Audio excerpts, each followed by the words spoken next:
Excel est un logiciel tableur qui est capable de manipuler des feuilles de calcul dans le but notamment de permettre le traitement automatique de données. L'environnement est donc totalement différent de celui d'un traitement de texte tel que Word. Avant de commencer avec Excel, il est important de connaître quelques notions spécifiques, à savoir les classeurs, les feuilles et les cellules. Par défaut, lorsque l'on crée un document, Excel constitue un dossier qui regroupe 3 feuilles distinctes auxquelles on peut accéder via des onglets. En faisant un clic droit sur les onglets, il est possible notamment de renommer la feuille et également de la supprimer. On peut créer autant de feuilles que l'on le souhaite en cliquant sur l'onglet Insérer une feuille qui est toujours présent par défaut. Enfin, nous pouvons changer très facilement l'ordre des feuilles par simple glisser-déposer.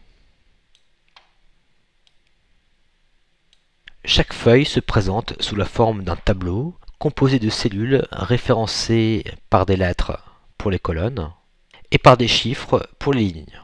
Chaque cellule possède donc un emplacement qui lui est propre.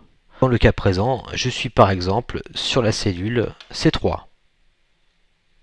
Si on travaille sur d'autres feuilles, le nom de la cellule est alors composé du nom de la feuille, suivi d'un point d'exclamation et des coordonnées de la cellule.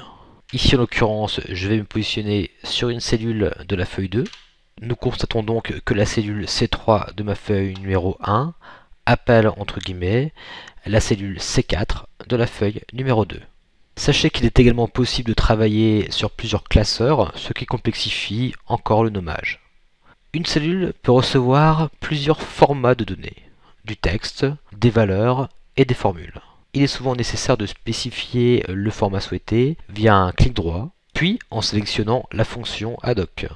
Voici donc pour des explications succinctes sur les notions de classeur, de feuilles et de cellules.